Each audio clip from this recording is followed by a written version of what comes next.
நான் ஸ்டாலின் என்ன செஞ்சாருன்னு சில பேர் கேட்குறாங்க.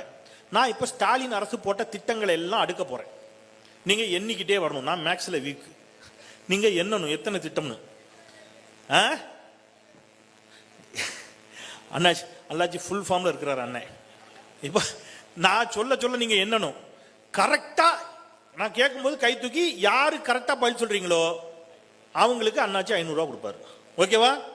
இப்போ நான் திட்டத்தை சொல்ல போகிறேன், நீங்கள் எண்ணணும். ஏன்னா நமக்கு தெரிய மாட்டேங்குது. எல்லா திட்டத்தையும் அனுபவிச்சுக்கிட்டு என்ன திட்டம் போட்டுச்சு இந்த அரசு அப்படின்னு கேட்குறோம். ரைட். இப்போ ஸ்டாலின் அவர்கள் போட்ட முத்தான 50 நிறைய போட்டிருக்காரு. நான் 50 சொல்ல போறேன்.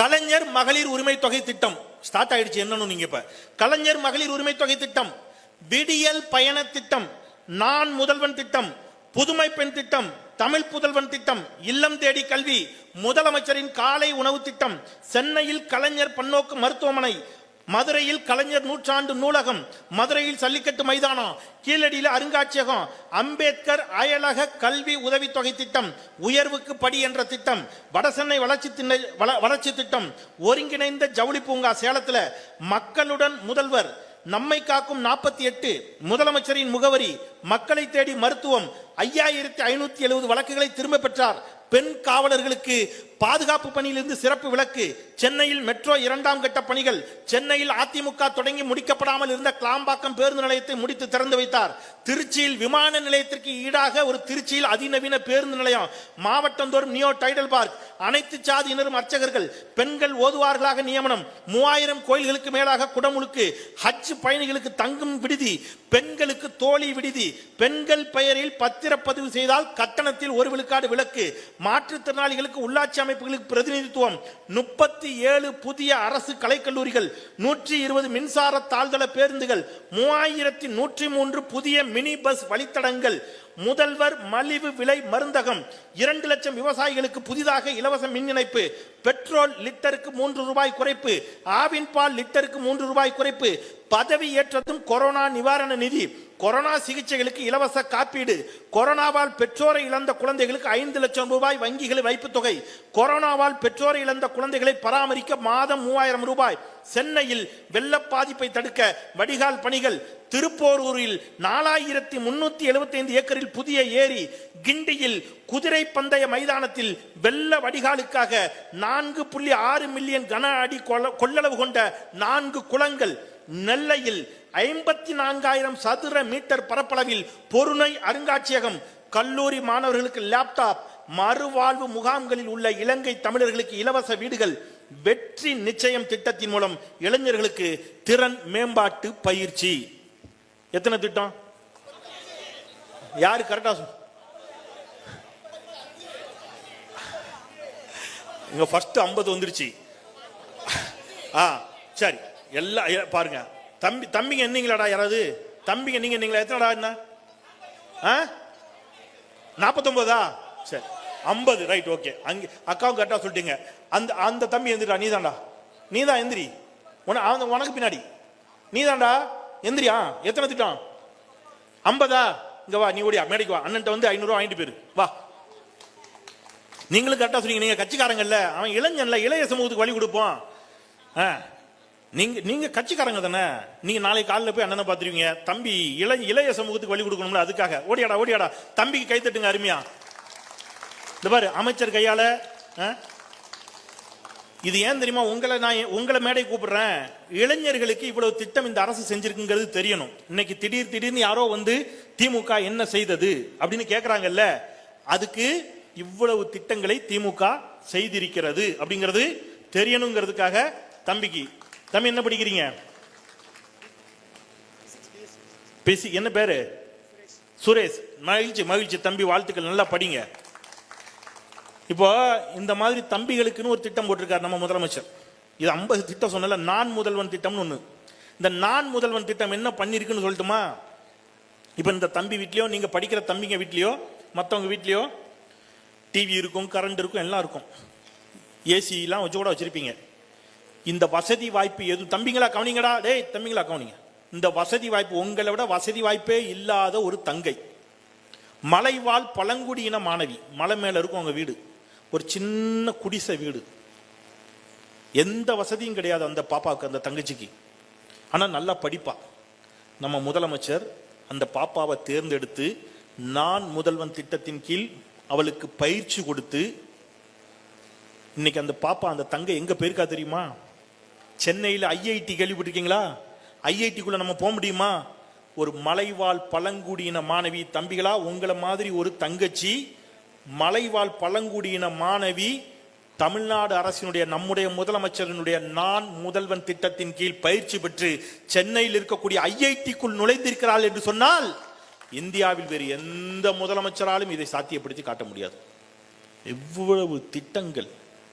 நான் திருப்பி சொல்றேன், என்னோட நாளைக்கு இதே மேடையில நான் அண்ணன் அமைச்சர் செலவுலேயே கூட அவர் பாப்பாரு, இவன் நமக்கு செலவு இழுத்துக்கிட்டே இருக்கிறான் திருநெல்வேலியிலேருந்து வந்துன்னு, பரவாயில்லண்ணே, அதிமுகவுக்கு கூட நாங்க மேடை போட்டு தர்றோம். இதே இடத்துல அதிமுகவோ அல்லது பாஜகவோ நான் சொன்ன மாதிரி இத்தனை திட்டங்களை அடுக்கணும். முடியுமா? சாத்தியமா? அவதூறுகளை அள்ளி இறைத்துக் கொண்டிருக்கிறார்கள் இந்த அரசின் மீது. இன்னைக்கு தமிழ்நாட்டை தலைகுனிய விட மாட்டேன் அப்படின்னு முதலமைச்சர் சொல்றாரு. இதுல முக்கியமா அவர் ஒண்ணு சேர்த்திருக்கிறாரு, கீழடி அருங்காட்சியகம். கீழடியில அகலாய்வு. இந்த கீழடின்னு ஓயாம பேசுறானுங்க. அது என்னன்னே எங்களுக்கு விளங்கல. உண்மைதானக்கா? பல பேருக்கு அது என்னன்னு விளங்கல. சொல்றாங்க கீழடின்னு. என்னது அது கீழடி? நம்ம பெருமை நமக்கு தெரியல. நான் உங்களுக்கு எல்லாமே புரியுற மாதிரி கதையாவே சொல்றேன். மதுரை பக்கத்துல கீழடிங்கிற ஒரு கிராமம். அங்க அகலாய்வு பண்றாங்க. அகலாய்வுனா ஒண்ணு இல்ல, பூமியை தோன்றாங்க. தோண்டுனா நம்ம முன்னோர்கள் அங்க வாழ்ந்ததற்கான அடையாளம் கிடைக்குது, தடயம் கிடைக்குது. என்ன கிடைக்குது? முறையா வீடு கட்டி இருக்கான், முறையா பாதாள சாக்கடை போட்டிருக்கான், முறையா பாத்திரம் பண்டம் வச்சு. இதெல்லாம் ஒரு ஆச்சரியமா நினைச்சு, இது ஒரு குடும்பம்னு இருந்தா அப்படித்தானே இருக்கும். அது இல்ல ஆச்சரியம். ஆச்சரியம் என்னன்னா, அவன் வாழ்ந்ததாக சொல்லப்படும் காலம் எவ்வளவு தெரியுமா? 3000 ஆண்டுகளுக்கு முன்பாக தமிழ்நாட்டில் தமிழன் முறையான நாகரிகமான சமூகமாக வாழ்ந்திருக்கிறான் என்பது நம்ம முன்னோர்களுக்கும் நமக்கும் பெருமை. உலகத்துல வேற எந்த சமூகத்துக்கும் இந்த பெருமை கிடையாது. நமக்கு நம்ம பெருமை என்னன்னே தெரிய மாட்டேங்குது. நான் லண்டன் போயிருந்தேன். 300 வருஷம் பழமையான சில விஷயத்தை வச்சிருக்கான். இது 300 ஆண்டுகள் பழமையானதுன்னு பெருமை பீத்துறான். டேய், 300 வருஷத்துக்கே நீ பெருமை பீத்துறியடா. எங்களுடைய வரலாறு 3000 ஆண்டு கால பெருமை கொண்ட வரலாறு என்று நம்முடைய முதலமைச்சர் எடுத்து காட்டி அன்றைக்கு அங்கே ஒரு மிகப்பெரிய அருங்காட்சியகத்தை திறந்திருக்கிறார்.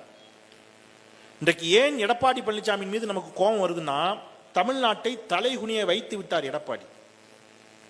நாம திமுகவா இருக்கலாம், அவர் அதிமுகவா இருக்கலாம், அது வேற. ஆனால் நமக்கு அவர்தான் எதிர்க்கட்சி தலைவர். ஒரு எதிர்க்கட்சி தலைவர் இந்தியாவினுடைய ஒரு உள்துறை அமைச்சரை சந்திச்சுட்டு வெளியில வர்றாரு. கம்பீரமா வர வேண்டியதானே, டாட்டா கட்டிட்டு.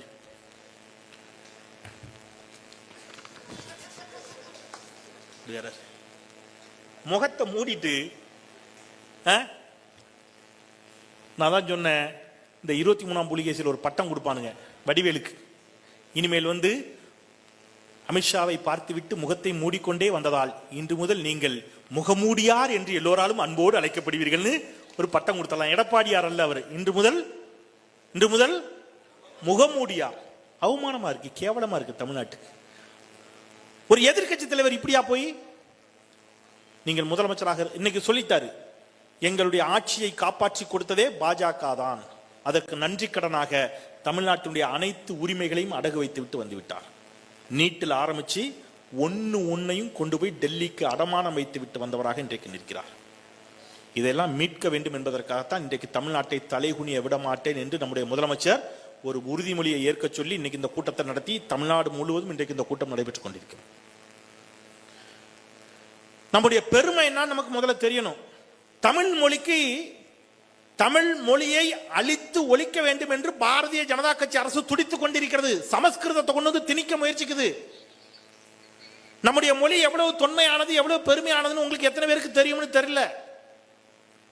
நான் உங்களுக்கு புரிஞ்ச மாதிரி ஒரு திரைப்படத்திலிருந்து ஒரு உதாரணம் சொல்றேன், உங்களுக்கு அப்ப புரியும். நம்முடைய மொழி கடவுளை விட உயர்வானது எப்படின்னு ஒரு உதாரணம் சொல்றேன். திருவிளையாடல் படம் பார்த்திருக்கீங்களா? சண்டை வந்துடும். யாருக்கும் அப்பாவுக்கும் பையனுக்கும். எதுக்கு சண்டை? மேங்கோவுக்கு சண்டை. மேங்கோவால யாருக்கும் சண்டை? நீங்க வேற எதுவும் நினைச்சிட்டீங்களோ? இல்ல கரெக்டாக தானே நினைச்சிருக்கீங்க. நீங்க இங்க உள்ள பிரச்சனை நினைச்சிடாதீங்க, அது வேற.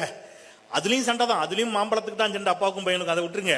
நான் சொல்றது திருவிளையாடல்ல சிவபெருமானுக்கும் முருகனுக்கும் சண்டை. இப்ப முருகன் கோவிச்சுக்கிட்டு எங்க போயிட்டாரு? பழனி மலைக்கு போயிட்டாரு. சமாதான தூதுவராக ஒரு பாட்டியை அனுப்புறாங்க. யார் அந்த பாட்டி? ஔவையார் போறா, போய் சமாதானப்படுத்துடா. பழம் நீ அப்பா, ஞான பழம் நீ அப்பா, தமிழ் ஞான பழம் நீ அப்பா, பாட்டு பாடுறா. அதுல ஒரு வரி சொல்லுவா, 60 சினம் கூறுவது தமிழ் அறியாத சிறுவனானி, மாறுவது மனம் சேருவது இனம் புரியாத முருகனானி. 60 சினம் கூறுவது தமிழ் அறியாத சிறுவனானின்னு கேட்கிறான். 60 சினம்னா என்னன்னு அர்த்தம்? ஏதோ சமஸ்கிருத மந்திரம் மாதிரி இருக்குன்னாச்சு.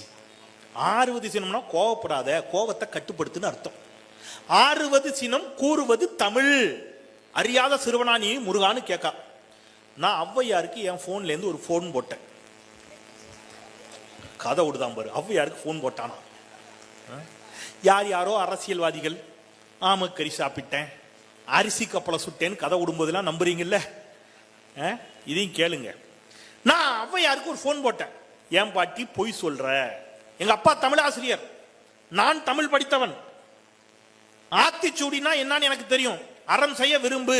அடுத்த வரி 60 சினம். அப்ப 60 சினம்னு சொன்னது யாரு? ஔவையார். ஆனா ஔவையார் அங்க போய் என்ன சொல்றா? 60 சினம் கூறுவது தமிழ்னு சொல்றா. போய் தானே சொல்லியிருக்கா. நீ என்ன பாடி இருக்கணும்? 60 சினம்னு நான் பாட்டெல்லாம் எழுதி வச்சிருக்கேன் முருகா, நீ கோவப்படாத வா, அப்படிதானே சொல்லணும். ஆனா 60 சினம் கூறுவது தமிழ்னு சொல்றான். நான் ஔவையார்ட்ட கேட்டேன், ஏன் பாட்டி பொய் சொன்னேன்னு. அப்ப ஔவை சொன்னா, பேராண்டி பொய் சொல்லல, நான் சொல்லியிருக்கேன், நானே பாட்டு எழுதியிருக்கேன், கோபப்படாதேன்னு, நீ வா அப்படின்னு முருகனுக்கு போய் அட்வைஸ் பண்ற அளவுக்கு நான் பெரிய ஆள் இல்ல. எதுக்கு நிக்கிறது? தமிழ் கடவுள். கடவுளுக்கு நான் போய் அட்வைஸ் பண்ண முடியுமா? முருகனை விட ஒரு பெரிய ஆள் தானே அட்வைஸ் பண்ணணும். ஆமா, முருகனை விட பெரிய ஆள் தான் சிவபெருமான். எப்பா உங்க அப்பா சிவன் தாண்டா கூப்பிட்டான், வா அப்படின்னு சொல்ல வேண்டியதானே. அது எப்படி? சண்டையே சிவனுக்கும் முருகனுக்கும் தானே. சிவன் பேரை சொல்லி கூப்பிட்டா அவன் வருவானா? வரமாட்டான். அப்ப எனக்கு நல்லா கேட்டுக்குங்க, அருப்புக்கோட்டையில இதெல்லாம் எந்த சீரியல்லையும் வராது. ஔவை சொன்னா, எனக்கு பஞ்சாயத்து செய்வதற்கு, முருகனை சமாதானப்படுத்துவதற்கு சிவனை விடவும் உயர்வான ஒன்று தேவைப்பட்டது. சிவனை விடவும் உயர்வான ஒன்று இந்த உலகில் தமிழை தவிர வேறு இல்லை. எனவே நான் தமிழை துணை கலைத்தேன் என்று ஔவை என்கிட்ட சொன்னான். அப்ப தமிழ் எவ்வளவு தொன்மையானது என்றால் கடவுளை விடவும் தொன்மையானது என்று நம்முடைய தமிழர் மெய்யியலில் வாயிலாக நம்ம புரிஞ்சுக்கலாம். இப்ப கீழடி அகலாய்வு இவ்வளவு பெரிய தொன்மை நமக்கு இந்த இளைஞர்களுக்கு இது எதுவும் புரியறதில்லை. அவன் ஒரு கிராமத்துல குடியிருக்கான், ஆதாரு. நீங்க எல்லாம் அருப்புக்கோட்டையில் இருக்கீங்க, அவன் எங்க இருக்கான் தெரியுமா? இன்ஸ்டாகிராமம்னு பேர், அதுக்கு பேரு. அவ்வளவு பேர் அதுல தான் குடியிருக்கான். ஆதாரு, பாஸ்போர்ட், விசா ஒண்ணு வேண்டாம், இன்ஸ்டாகிராமத்துல போய் குடியேறிடுறான். அதுல என்ன நடக்குன்னு அவனுக்கு எதுவும் தெரியல. நாம் எவ்வளவு தொன்மையான சமூகம் என்பதும் அவனுக்கு தெரியல.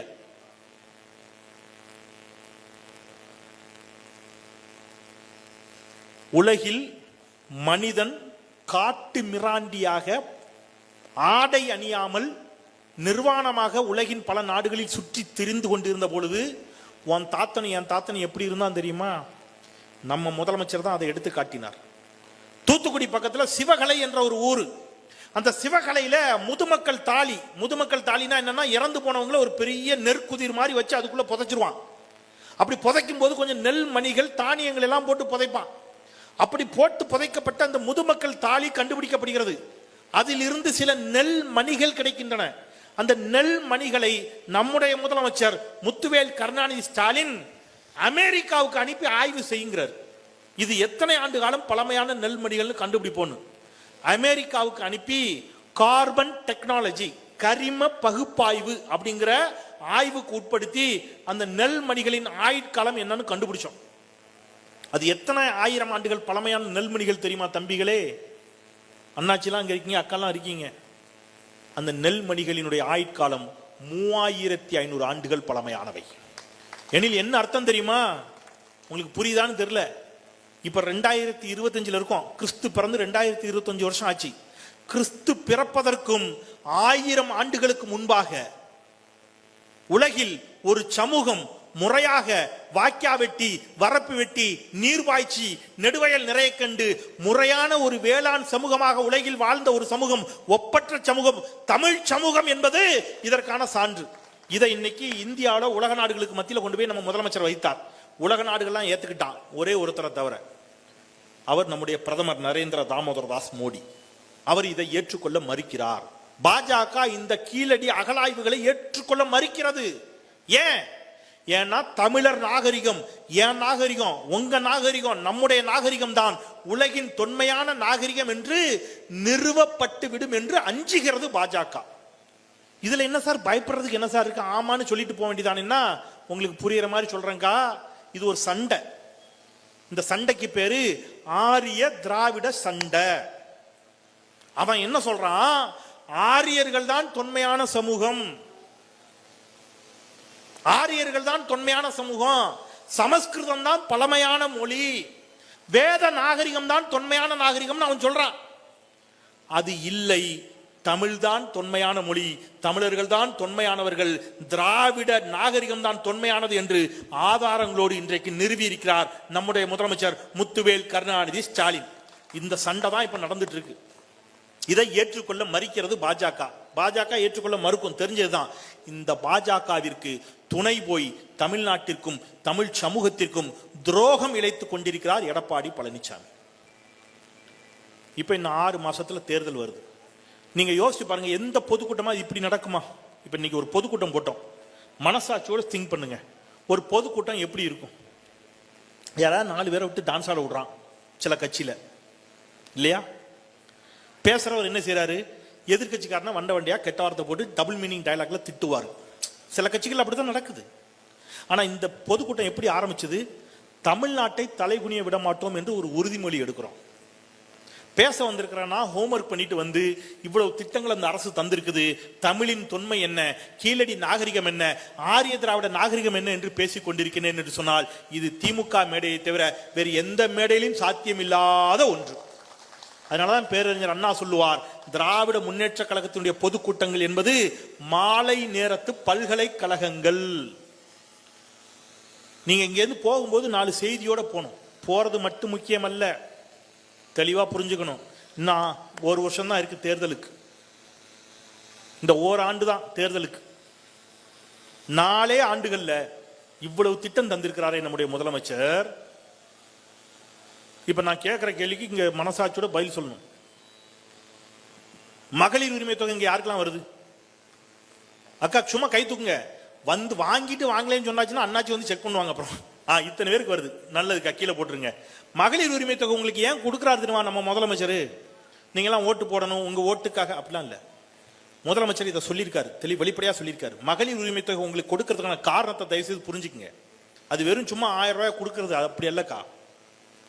உலகில் இப்படி ஒரு தலைவன், ஒப்பற்ற தலைவன் சிந்திக்கவே மாட்டான். முதலமைச்சரிடம் இதை பற்றி பேசுகின்ற பொழுது அவர் சொன்னார், இப்ப நீங்க வீட்டில் இருக்கிற பெண்கள்கிட்ட போய் கேளுங்களேன், நீங்க வேலைக்கு போறீங்களா அப்படின்னா வீட்டில் இருக்கிற பெண்கள் என்ன சொல்லுவாங்க? நாங்க வேலைக்கு போல சும்மா தான் இருக்கோம்பாங்க. ஆமா தானே? சும்மா தான் இருக்கும். நீங்க சும்மாவா இருக்கீங்க? காலையில் எழுந்து கணவரை ஆபீஸ்க்கு அனுப்புறது அல்லது வேலைக்கு அனுப்புறது, பிள்ளைகளை பள்ளிக்கூடத்துக்கு அனுப்புறது, பேரம்பேத்திகளை பள்ளிக்கூடத்துக்கு அனுப்புறது, துணி துவைக்கிறது, சமைக்கிறது, வீடு கூட்டுறது, பெருக்கிறது, பாத்திரங்கள் எழுவுறது, இவ்வளவு வேலைத்தையும் யாரு செய்யறா? இவர வேலையை நீங்க தான் செய்றீங்க. இது ஒரு உடல் உழைப்பு தானே, இது ஒரு வேலை தானே. இந்த வேலையை உலகில் எந்த நாடும் அங்கீகரித்ததல்ல, ஒரே ஒருவர் தான் அங்கீகரித்தார். வீட்டில் உழைக்கும் பெண்களின் உழைப்பும் அங்கீகரிக்கப்பட வேண்டியது. அந்த உழைப்பிற்காக அவர்களுக்கு நான் உரிமையாக தருகிறேன் என்று சொல்லி 1000 ரூபாய் கொடுத்தார். இது உங்களுடைய உழைப்பிற்கு நம்ம முதலமைச்சர் தந்த 1000 ரூபாய் உரிமை தொகை. அதனாலதான் அதுக்கு பேரு மகளிர் உரிமை தொகைன்னு வைத்தார். 1000 ரூபாய் வாங்குறோம். சரி, இது ஒரு நல்ல திட்டம், இது உங்களுக்கு உதவுது. கட்டணம் இல்லாத பேருந்துல பயணிக்கிறீங்க. இதன் மூலம் மாசம் எவ்வளவு மிச்சமாகுது தெரியுமா? இப்ப நீங்க இங்க எத்தனை பேர் கை தூக்குனீங்க? முதலமைச்சர் கொடுத்திருக்கிறார், பட்டியல் போட்டு கொடுத்திருக்கிறாரு. மகளிர் உரிமை தொகை 1.15 கோடி பெண்கள் தமிழ்நாட்டில் பலன் பெறுகிறார்கள். 1.25 கோடி பெண்கள் தமிழ்நாட்டில் பலன் பெறுகிறார்கள். விடியல் பயணம், கட்டணம் இல்லாத பேருந்துல நீங்க போறீங்க. ஏன் கட்டணம் இல்லாத பேருந்து? ஏன் ஆண்களுக்கு கொடுக்கல, பெண்களுக்கு கொடுத்தாங்க? ஒண்ணுக்கு பின்னாடி ஒரு வரலாறு இருக்கு. உங்களுக்கு தெரியுமான்னு தெரியல. இங்க 60-70 வயசுல இருக்கிற அண்ணாச்சிகளுக்கு தெரியும். அப்பெல்லாம் இங்க அரசு பஸ்ஸுக்கு வர்றதுக்கு முன்னாடி தனியார் பேருந்து, வயசு கேட்டா யாரும் சொல்லவும் மாட்டீங்க இல்ல, அமைச்சர்கிட்டே கேட்டலாம், அமைச்சருக்கு தான் தெரியும், அவர் சொல்லிடுவாரு. அப்ப தனியார் பேருந்து இங்க திருநெல்வேலி ஜில்லாலெல்லாம் தனியார் பேருந்து, அந்த தனியார் பேருந்து ஒரே ஒரு பெரு முதலாளி கையில் இருக்கு. அவர் பேரை நாங்க சொல்ல விரும்பல, அவர் ஒரு பெரிய கம்பெனிக்காரரு. ஆமா, அண்ணாச்சி கரெக்டா சொல்லிட்டாரு. அந்த பஸ்ல உங்க தாத்தாவும் என் தாத்தாவும் போனா ஏத்த மாட்டான், ஏத்த மாட்டான். தம்பிங்க என்னமோ நினைச்சிட்டு இருக்கீங்க நீங்க, இன்னைக்கு பைக்ல கீக்ல போறீங்க, உங்க தாத்தாவையும் என் தாத்தாவையும் பஸ்ல ஏத்த மாட்டான். ஒரு காலத்துல சூத்திரன் கீழே இறங்குன்னா. அப்பன் கலைஞர் வந்தார். கலைஞர் கேட்டார், ஏன் இவெல்லாம் பஸ்ல ஏறக்கூடாது, இவர்கள் எல்லாம் சூத்திரர்கள், பஸ்ல ஏறக்கூடாது. பஸ் உன் கையில இருக்க போய் தான் நீ இப்படி பேசுற, பஸ் எல்லாம் கொண்டான்னு புடுங்கி நாட்டுடைமையாக்கி தமிழ்நாடு அரசு போக்குவரத்து கழகத்தை ஏற்படுத்தி கிராமங்கள் தோறும் பேருந்தை கொடுத்தவர் முத்தமிழறிஞர் டாக்டர் கலைஞர். இன்னைக்கு அவருடைய வாரிசு முத்துவேல் கருணாநிதி ஸ்டாலின் என்ன சொல்றாரு, ஒரு பெண் சமூகம் தாய்மார்கள் வளர்ச்சி அடைய வேண்டும், முன்னேற வேண்டும் என்றால் எப்ப முன்னேறுவாங்க தெரியுமா, அவங்க வீட்டுக்குள்ளேயே முடங்கி கிடந்தா முன்னேற மாட்டாங்க. முதல்ல அவங்க பயணப்படணும். எப்பொழுது பயணம் சாத்தியம், வெளியில போகணும்னா கூட ஒரு 10 ரூபா காசை கூட புருஷனை நம்பித்தான் புருஷனுக்காக காத்திருக்க வேண்டியிருக்கு. நீங்க போய் 10 ரூபா கேட்டீங்கன்னா 10 ரூபாய்க்கு அவன் 100 கேள்வி கேட்பான் அவங்ககிட்ட இல்லையா. இப்ப அவர் பார்க்காரு, என்னுடைய சகோதரிகள், என்னுடைய அக்கா தங்கைகள், என்னுடைய தாய்மார்கள் பயணப்படட்டும், அவர்களுடைய உலகம் பறந்து விரியட்டும் என்று சொல்லி பெண்களுக்காக மகளிர் விடியல் பயண திட்டத்தை கொண்டு வந்தார். இன்றைக்கு அந்த திட்டத்தின் கீழ் இந்த 4 ஆண்டுகளில் 730 கோடி முறை பெண்கள் பயணித்திருக்கிறார்கள். ஒவ்வொரு பெண்களும் மாதம் 900 ரூபாய் மிச்சப்படுத்துறீங்க. பெண்கள் மட்டுமாவது கை தட்டலாம், கையில புண்ணு வந்துடாது. நம்ம நன்றி உணர்ச்சற்ற சமூகமா மாறிட்டு இருக்கோம். உண்மையிலே எனக்கு வேதனையா இருக்கு. அப்புறம் இவ்வளவு திட்டங்கள் போட்டிருக்காங்க. வேற நீங்க ஒரு பஸ்ல போறீங்கக்கா, ஒரு 1/2 மணி நேரம் அருப்புக்கோட்டையில ஏறி விருதுநகர்ல இறங்க போறீங்க. ஒரு தம்பியோ யாரோ ஒருத்தன் நீங்க உங்களை பார்த்து அக்கா உட்காருங்கன்னு இருந்துச்சு இடம் கொடுத்தான்னு வைங்களேன், அவனுக்கு கூட ரொம்ப நன்றி தம்பிங்கிறோம். ஒரு 1/2 மணி நேரம் பஸ் பயணத்துக்கு இடம் கொடுத்தவனுக்கு கூட நன்றி சொல்றோம். இவ்வளவு திட்டம் கொடுத்த ஒரு அரசுக்கு, ஒரு ஆட்சியாளருக்கு நன்றி சொல்லணும்னா நமக்கு ரொம்ப சங்கடமா இருக்கு. அப்புறம் என்ன சொல்ல, சரி. இப்ப அடுத்தது, இப்ப சத்துணவை கொண்டு வந்தவர் எம்ஜிஆர் நமக்கு தெரியும். அதற்கு முன்பாக மதிய உணவு கொண்டு வந்தவர் பெருந்தலைவர் கர்ம வீரர் காமராஜர். இந்த இடைநிற்றல் ஒரு மாநிலத்தை எப்படி கட்டி எழுப்பியிருக்கிறான்னு தயவு செய்து கேளுங்க, அது முக்கியம். பார்த்து பார்த்து ஒவ்வொரு செக்டாரா பண்ணியிருக்காரு. தம்பிகளுக்கு என்ன வேணும், மாணவிகளுக்கு வேணும், தாய்மார்களுக்கு என்ன வேணும், மாற்றுத்திறனாளிகளுக்கு என்ன வேணும், ஒவ்வொருத்தரையும் பார்த்து பார்த்து செஞ்சிருக்கிறாரு. பள்ளிக்கூடத்துக்கு போற ஒரு நாள் காலையில பிள்ளைங்க எல்லாம் அரை மயக்கத்தில் இருக்கு, குழந்தைங்க. ஏன் இப்படி இருக்குதுன்னு கேட்கிறாரு. அந்த பிள்ளை சொல்லுது, எங்க அம்மா காலையிலே வேலைக்கு போயிட்டாங்க, ஒரு பன்னும் டீயும் கொடுத்து விட்டாங்க, நான் வந்துட்டேன், சாப்பிடலேங்குது. அப்படியான்னு கேட்டுட்டு வரல, அந்த பிள்ளைக்கு மட்டும் சாப்பாடு வாங்கி கொடுத்துட்டு சாப்பிடுமான்னு சொல்லிட்டு வரல. ஒரு தலைவன் வருகிறான், சிந்திக்கிறான், இந்த பிள்ளைங்க காலையில சாப்பிடாம வருது ஏன், ஒரு கமிட்டியை போட்டு ஆய்வு செய்கிறார். போய் பாருங்க தமிழ்நாட்டில் எத்தனை பிள்ளைங்க இப்படி காலையில சாப்பிடாம வருது, ஏன் அப்படி வருதுன்னு சொன்னா, நிறைய தாய்மார்கள் காலையிலேயே கிளம்பி தீப்பெட்டி ஆபீஸ், இந்த மாதிரி மில்லு, வயக்காட்டு வேலை எல்லாம் போயிடுறாங்க. அந்த பிள்ளைங்களுக்கு காலையில சாப்பாடு கிடைக்கல என்று தெரிந்த பொழுது, காலை உணவையும் நான் தருகிறேன் என்று சொல்லி உலகத்திற்கே வழிகாட்டியாக ஒரு முதலமைச்சர் காலை உணவு திட்டத்தை கொண்டு வந்தார். 20,59,000 மாணவர்கள் பலன் பெறுகிறார்கள். இந்த திட்டத்தால என்ன நடந்துச்சு தெரியுமா? அதுக்கு முன்னாடி இடைநிற்றல்னு சொல்லுவோம். இடைநிற்றல்னா ஸ்கூல்ல சேர்த்து விடுவோம், கொஞ்ச நாள்ல பிள்ளைங்க நின்றும். இந்த திட்டம் வந்த பிறகு பிள்ளைகள் பள்ளிக்கு செல்வதை நிறுத்தாமல் பள்ளிக்கு தொடர்ந்து செல்லுகிறார்கள். ஒரு தலைமுறையவே இது மாற்றி இருக்கிறது. இது யாருக்கு புரிந்திருக்கிறது என்று சொன்னால், கனடா நாட்டில் இருக்கக்கூடிய பிரதமர் இந்த திட்டத்தை பார்த்து பாராட்டி, காலை உணவு திட்டம் மிகச் சிறப்பானது, ஸ்டாலின் அவர்களே இந்த திட்டத்தை கனடாவிலும் நாங்கள் இம்ப்ளிமெண்ட் பண்றோம்னு சொல்லி கனடா நாட்டு பிரதமர் நம்ம நாட்டு முதலமைச்சரை பார்த்து கனடாவில் இந்த திட்டத்தை இம்ப்ளிமெண்ட் பண்ணியிருக்கிறார். இவ்வளவு திட்டம். புதுமை பெண் திட்டம் அற்புதமான திட்டம். என்ன, கல்லூரி மாணவிகளுக்கு 1000 ரூபாய், 4,83,00,000 4,83,000 மாணவிகள் இதுல என்ன செய்றாங்க, பலன் பெற்றிருக்கிறார்கள் இந்த திட்டத்தில். இப்ப உயர்கல்வி சேர்க்கையில 34 விழுக்காடு அதிகரிச்சிருக்கு. அது என்ன சார் உயர்கல்வி சேர்க்கை? எளிமையா சொல்றேன். இப்ப முன்னாடி பள்ளிக்கூடத்தெல்லாம் கெட்டினார்னு சொன்னேன் கலைஞர். இங்க இருக்கிற அக்காக்களுக்கெல்லாம் தெரியும். எங்க வீட்டில் எங்க அக்கா, நாங்க 7 பேர். எங்க மூத்த அக்கா 10ஆம் கிளாஸ் வரைக்கும் தான் படிச்சா. 10ஆம் கிளாஸ் முடிச்ச உடனே கட்டி கொடுத்துட்டோம். ஆனா என் தங்கச்சி எம்காம், எம்ஃபில், பிஹெச்டி முடிச்சு கல்லூரியில் பேராசிரியராக பணிபுரிகிறாள். எப்படி சாத்தியமாச்சு? அந்த காலத்துல பொம்பளை பிள்ளைகள் வயசுக்கு வந்த உடனே என்ன செய்வாங்க? கட்டி கொடுத்துரு. இப்ப கலைஞர் ஒரு திட்டம் கொண்டு வந்தார். இந்த பிள்ளைகளை எப்படியா படிக்க வைக்கணும், என்ன செய்யலாம்? 8ஆம் கிளாஸ் 9ஆம் கிளாஸ் படிக்கும்போது பிள்ளை பெரிய மனுஷி ஆயிருது, உடனே கட்டி கொடுத்துருந்தாங்க. கலைஞர் சொன்னாரு, 10ஆம் கிளாஸ் வரைக்கும் உன் பிள்ளைய படிக்க வை, நான் திருமண உதவி தொகை தரேன்னாரு. பிள்ளை 8ஆம் கிளாஸ்ல பெரிய மனுஷி ஆயிட்டா, இன்னும் 2 வருஷம் 10ஆம் கிளாஸ் முடிக்கட்டும், திருமண உதவி தொகை திட்டம் கிடைக்கும் என்று சொல்லி பெண் பிள்ளைகளை 10ஆம் கிளாஸ் வரைக்கும் படிக்க வச்சாங்க. 10ஆம் கிளாஸ் வரைக்கும் கூட்டு வந்துட்டாரா? இப்ப அடுத்தது என்ன செய்யறாரு தெரியுமா? கொஞ்சம் கோல் போஸ்ட்டை மாத்தி வச்சாரு. இனி 10ஆம் கிளாஸ் வரைக்கும் கிடையாது, 12ஆம் கிளாஸ் வரைக்கும் படிக்க வைனாரு. 10 முடிச்சுட்டு சரி 12ஆம் கிளாஸ் வரைக்கும் அனுப்புவோமே, 12ஆம் கிளாஸ் வரைக்கும் 12th வரைக்கும் பிள்ளைங்களை அனுப்புனாங்க. நம்ம முதலமைச்சர் வந்தார். பெண் பிள்ளைகள் என்றால் திருமணம் செய்து கொடுப்பதற்கு மட்டும்தானா? அவர்களுக்கு கல்வி இல்லையா? அவர்களுக்கு கனவு இல்லையா? அவர்களுக்கு என்று தனிப்பட்ட வாழ்வு இல்லையா?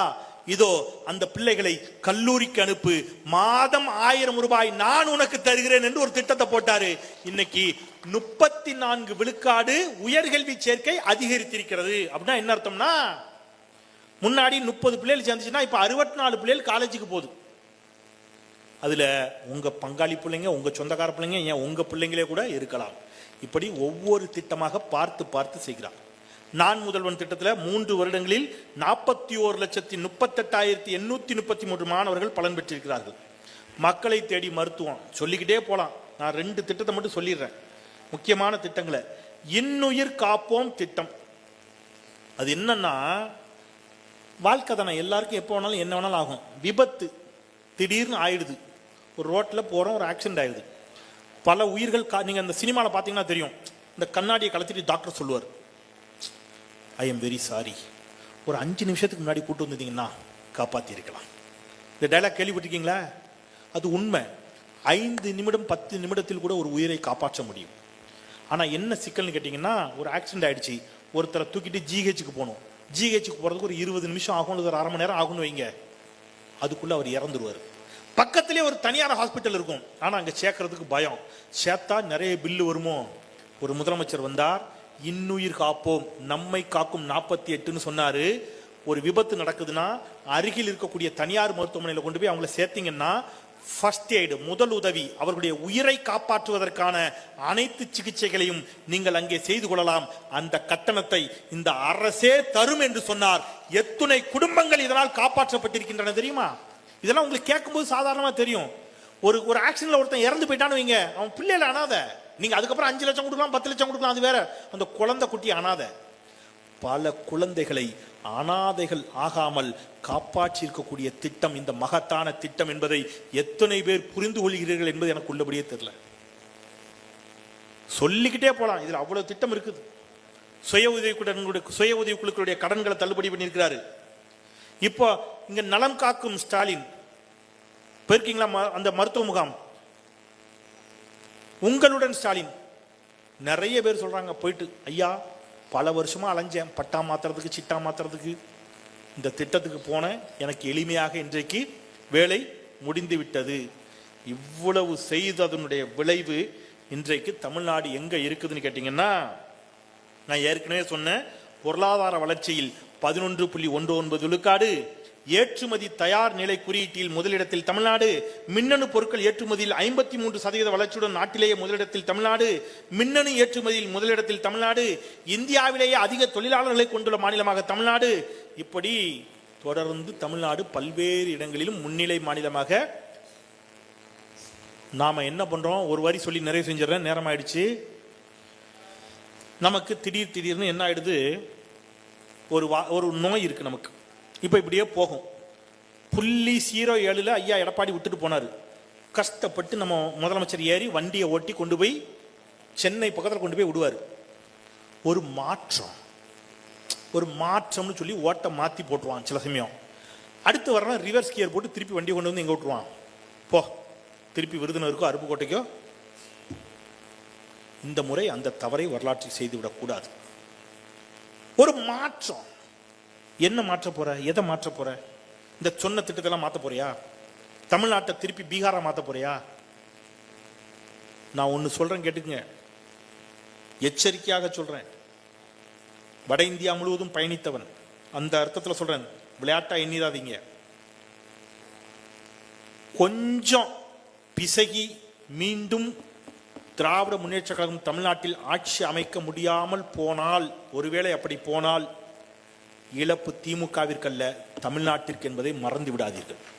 உங்களுக்கு இழப்பு, ஸ்டாலினுக்கு இழப்பல்ல, உதயநிதி ஸ்டாலினுக்கு இழப்பல்ல, தமிழ்நாட்டிற்கு இழப்பு. நான் சில பையன்கிட்ட கேட்டேன், என்னடா எலெக்ஷன் வருது, என்ன முடிவு பண்ணிருக்க? அண்ணே சும்மா அந்த அவருக்கு போடலாம்னு நினைக்கிறேன், இந்த இவருக்கு போடலாம்னு நினைக்கிறேன். ஏன்டா? ஒரு மாற்றம்னே. காலையில் எழுந்திரிச்ச உடனே என்ன குடிக்க? டீ குடிப்பண்ண. ஒரு மாற்றத்துக்கு நாளை காலையில் பால் டாயில குடிய குடிப்பியா? இல்லைண்ணே ஒரு மாற்றம். பிறந்ததுலேருந்து அம்மாவை எப்படா கூப்பிடுற? அம்மானு தான் கூப்பிடுறேன். நாளை காலையில் போய் அத்தைன்னு கூப்பிடுறா, செருப்பு கழட்டி அடிப்பான். பெற்ற தாயை எப்படி மாற்ற இயலாதோ அதே போல தாய்க்கு நிகரான, தாய்ப்பாலுக்கு நிகரான இந்த திராவிட முன்னேற்ற கழக ஆட்சியை மாற்ற முடியாது, மாற்றக்கூடாது, மாற்றிவிட கனவிலும் நினைக்காதீர்கள். லாஸ்டா ஒரு வரியை சொல்லிட்டு போயிடுறேன், நிறைய செஞ்சிடறேன். ஏன்னா நேரம் ஆயிடுச்சு, நீங்க முதலே வந்திருப்பீங்க, மணி 9:30 ஆக போகுது. இன்னைக்கு திடீர்னு உடைதான் உருள்தாங்க மாதிரி சில பேர் வருகிறார்கள். ஸ்டாலினுக்கு என்னை கண்டால் பயம், அவரை கண்டால் பயம், இவரை கண்டால் பயம் என்றெல்லாம் பேசுகிறார்கள். ஸ்டாலின் ஒரு பாட்டிமா இருந்துச்சு, அந்த பாட்டிமாவை பார்த்து இந்தியாவே பயந்துச்சு. அந்த பாட்டிமா பேர் இந்திரா காந்தி. அந்த இந்திரா காந்தியையே பார்த்து அஞ்சாதவருடா ஸ்டாலின். எல்லோரும் அஞ்சிய ஜெயலலிதாவே திமுகவை பார்த்து அஞ்சினார். அந்த ஜெயலலிதாவையே சிறைக்கு அனுப்பிய இயக்கம் திராவிட முன்னேற்ற கழகம். அது நேற்று முந்தா நாள் பெய்த மழையில் நேற்று முளைத்த காளான்களை பார்த்து ஒருபோதும் திமுகவும் அஞ்சாது, முத்துவேல் கருணாநிதி ஸ்டாலினும் அஞ்ச மாட்டார். தமிழ்நாடு ஒருபோதும் தலை குனிந்து விடக்கூடாது என்பதற்காக இன்றைக்கு உங்களோடு நிற்கிறார். நீங்கள் வீட்டிற்கு செல்லுகின்ற பொழுது இந்த உறுதிமொழியோடு செல்லுங்கள். தலை நிமிர்ந்த மாநிலமாக தமிழ்நாடு நிற்கிறது. இந்தியாவின் முன்னிலை மாநிலமாக, முதன்மை மாநிலமாக என்னுடைய மாநிலம் தமிழ்நாடு இருக்கிறது. அந்த மாநிலத்தின் ஒரு அங்கம் நான், அந்த மாநிலத்தின் ஒரு பிரஜை நான். என்னுடைய பிள்ளைகள் பீகாருக்கோ உத்தரப்பிரதேசத்துக்கோ மத்திய பிரதேசத்துக்கோ வேலை தேடி செல்லவில்லை. வட இந்திய இளைஞர்கள் தமிழ்நாட்டுக்கு வேலை தேடி வருகிறார்கள். இந்த பெருமையை எனக்கு தந்தது ஸ்டாலின். அப்படி பெருமை மிகுந்த மாநிலத்தின் ஒரு வாக்காளராக, அந்த பெருமை மிகுந்த மாநிலத்தின் ஒரு அங்கமாக நான் நிற்கிறேன். இந்த வளர்ச்சி தொடர வேண்டும். வளர்ச்சியின் தொடர்ச்சிக்கு, இந்த வார்த்தையை நினைவில் வைத்துக் கொள்ளுங்கள், வளர்ச்சியின் தொடர்ச்சிக்கு, வளர்ச்சியின் தொடர்ச்சிக்கு, வளர்ச்சியின் தொடர்ச்சிக்கு வாக்களியுங்கள். உதயசூரியன், உதயசூரியன், உதயசூரியன். என்றைக்கும் திராவிட முன்னேற்ற கழகம் தான் தமிழ்நாட்டிற்கு விடியலை தரும் என்பதை சொல்லி இந்த நல்ல வாய்ப்பிற்கு நன்றி பாராட்டி மீண்டும் ஒருமுறை அருமை அண்ணன் KKSSR அவர்களுக்கு என்னுடைய நெஞ்சம் நிறைந்த நன்றிகளை அவருடைய இதய பூக்களுக்கு நான் செலுத்தி விடைபெறுகின்றேன். நன்றி, நன்றி, நன்றி.